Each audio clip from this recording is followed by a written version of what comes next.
Hai guys, Ciki di sini.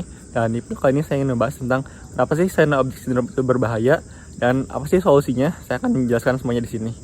Tapi kalau kalian tahu apa sih cyanide object syndrome itu, singkatnya itu adalah kita itu mengejar tren gitu.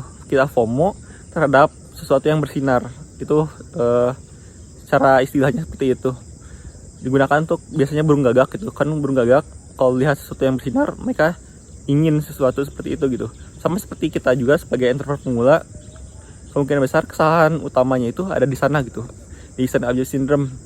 Kita melihat peluang baru, bisnis baru, kemudian bisnis model baru, strategi baru, dan lain sebagainya gitu, yang kita merasa kita baru belajar dan kita merasa oh ya bener ini nih yang paling baik. Misalkan sebagai contoh, misalkan kalau kamu udah punya sebuah bisnis, anggaplah kamu punya bisnis edukasi online tentang ngajarin gimana caranya turunin berat badan gitu. Terus kalau kamu udah konten dan lain sebagainya gitu, dan hal tersebut gak terlalu bagus gitu, misalkan udah berbulan-bulan tapi followersnya gak naik dan sebagainya gitu, kamu berpikir, saya mendingan ganti bisnis aja gitu. Kamu cari-cari bisnis lain gitu, kamu cari bisnis ekspor kah, bisnis TikTok, bisnis di Shopee dan sebagainya gitu. Atau kalau kamu masih tentang konten juga, kamu ganti gitu dari konten fitness jadi konten prank, jadi konten apa gitu. Jadi gak bisa fokus gitu. Kita harus terusan mengejar hal yang baru gitu. Apapun itu, mau niche baru, mau platform baru gitu. Kamu udah konten di Instagram misalkan, kamu pindah ke YouTube, pindah lagi ke TikTok, terus pindah lagi misalkan ke Twitter dan sebagainya gitu. Kita itu gak bisa fokus gitu kalau kamu terkena cyanide object syndrome.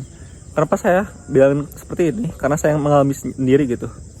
Apa sih bahayanya? Seperti di judul, kenapa cyanide object syndrome ini berbahaya? Karena harusnya kan bagus gitu. Kita punya banyak project, kita punya banyak bisnis dan sebagainya gitu. Sebenarnya terlihatnya itu bagus-bagus aja. Cuman kesalahan terbesarnya itu di cyanide object syndrome ini yaitu adalah dua. Kita akan kehilangan waktu dan kita akan kehilangan uang tentu saja. Kalau kita nyoba bisnis baru terus-terusan, tentu saja kan bisnis itu perlu modal ya. Dan modal itu ya uang dan waktu juga gitu. Kita kehabisan uang untuk bisnis-bisnis yang ada. Anggaplah kamu itu punya beberapa bisnis yang berbeda gitu. Kamu ngerjain semuanya, bisa dibilang side hustle atau hal sebagainya gitu. Gak bakal beres semua gitu. Kamu ngerjain satu, ngerjain dua, dan lain sebagainya gitu. Tapi modal kamu masih terbatas. Kamu gak bisa fokus di satu project yang kamu kerjakan gitu. Itu alasannya. Alasan kedua, ya seperti yang tadi saya katakan, habis waktu gitu. Kamu cuma punya waktu 24 jam, dipotong tidur dan lain sebagainya gitu. Apalagi kalau kamu masih punya pekerjaan tetap, waktu kamu untuk mengerjakan bisnis itu terbatas gitu.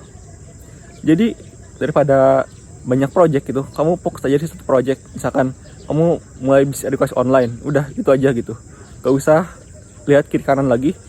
Pilih satu niche yang menurut kamu jago di sana, misalkan tentang fitness ataupun tentang tentang produktivitas dan lain sebagainya gitu. Cara berhenti merokok, cara berhenti kecanduan alkohol, cara berhenti kecanduan sosmed dan sebagainya gitu. Kamu fokus di satu niche tertentu dan udah, mau bikin aja, mau itu di YouTube, mau itu di Instagram, udah pokoknya fokus aja gitu.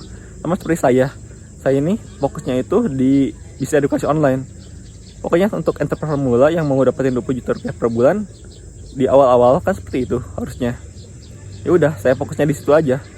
Kamu coba lihat orang-orang lain juga gitu, yang biasanya masih awal-awal gitu.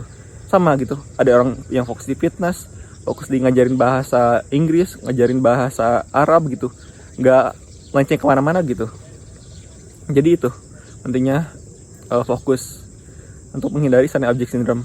Kamu akan hemat uang dan kamu akan hemat waktu juga gitu. Sedikit pengalaman pribadi, saya juga kenapa bisa ngomong seperti ini, karena saya mengalaminya gitu. Saya terkena, bisa dibilang cyanide object syndrome ini dari 5 tahun belakangan ini gitu.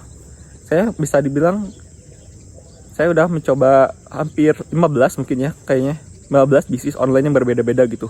Mulai dari affiliate marketing, kemudian digital marketing agency, web design, kemudian email marketing, kemudian jadi konten kreator juga, apalagi ya, jualan abon online gitu, jualan kurma dan sebagainya gitu. Tapi juga saya pernah bikin startup juga gitu. Waktu orang-orang FOMO bikin startup, sebenarnya saya udah bikin startup duluan gitu. Cuman karena saya FOMO dengan hal lain, saya gak tahu tentang apa lagi ya. Pokoknya startup itu ternyata susah gitu. Ketika saya tahu startup itu susah, yaudah saya ganti lagi ya ke hal lain gitu. Padahal bisnis itu sebenarnya simpel gitu. Kita punya produk apa yang untuk siapa gitu. Ya udah, produk kita tawarkan gitu ke orang tersebut. Contohnya seperti sekarang saya ini punya coaching program untuk membantu entrepreneur pemula. Ya udah, yang saya harus lakukan ya udah, saya bikin konten atau saya bikin iklan. Udah sesimpel itu gitu. Tinggal perbaiki aja gimana caranya saya dapatkan klien lebih banyak, dan gimana caranya saya bisa deliver coaching program saya tersebut gitu, agar entrepreneur pemula bisa mencapai goals yang mereka inginkan. Seperti itu. Jadi saya cuma improve di 2 hal itu aja. Improve di bagian produknya, yaitu coaching programnya, dan improve di bagian marketingnya. Gimana caranya saya bisa dapatkan klien sebanyak mungkin. Terus gimana sih cara mengatasi sign up syndrome ini? Cara paling gampang menurut saya itu adalah kamu harus punya mentor gitu. Mentor terhadap bisnis yang kamu mau jalankan. Entah itu bisnis ekspor, bisnis tentang affiliate marketing, bisnis bikin konten misalkan, atau kamu mau saya mentorin tentang bisnis edukasi online. Udah, kalau kamu udah punya mentor, kamu punya arah gitu. Nanti mentor yang kamu miliki itu akan mengarahkan bisnis yang kamu punya gitu. Karena kamu masih pemula, kamu masih gak tahu apa-apa. Kamu gak tahu fundamental bisnisnya, kamu gak tahu gimana cara dapetin customernya, gimana cara analisanya. Itu paling penting, cara analisanya. Karena kalau kamu udah coba-coba ini itu gitu, misalkan kamu coba bikin startup gitu, ketika startup kamu gak jalan, kamu gak tahu nih masalahnya itu ada di mana. Apakah di sumber trafficnya, apakah produknya emang gak dibutuhin customer atau apa gitu. Contohnya seperti itu. Jadi kalau kamu punya mentor, anggaplah saya menjadi mentor kamu untuk mulai bisnis edukasi online. Atau kalau kamu mau bisa klik link di bawah gitu. Ya udah, nanti saya akan arahin gitu gimana caranya belajar tentang fundamental bisnis edukasi online, gimana caranya milih niche gitu, gimana caranya milih avatar atau target market, gimana caranya bikin produknya, gimana cara ngetes produknya sebelum bikin produknya, gimana cara bikin funnelnya ataupun customer journey dan sebagainya gitu. Sampai saya akan kasih tahu kamu cara analisisnya gitu, gimana caranya bisnis edukasi online kamu itu meningkat gitu. Misalkan sebulan ini kamu cuma punya 1 klien gitu, gimana caranya sampai 10 klien, ada cara analisanya gitu. Atau kalau kamu gak dapet klien sama sekali atau gak dapet customer dari produk yang kamu bikin, entah itu kurs online ataupun coaching program, kamu bisa tahu gitu, oh ternyata masalah saya ada di sini nih, di masalah di trafficnya, oh ternyata masalah saya ada di landing page-nya dan sebagainya gitu. Kamu bakal tahu gimana cara analisisnya.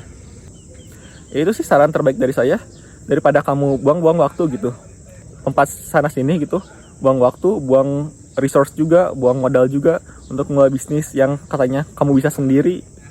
Kamu bisa kopas aja dari mentor yang kamu miliki gitu. Ini bisa mentor bisnis apapun gitu, entah itu bisnis dropshipping, bisnis edukasi online, bisnis jadi content creator dan sebagainya gitu. Kamu tinggal kopas aja dan terapkan. Udah selesai. Oke, mungkin segitu dulu video kali ini. Sampai jumpa di video selanjutnya.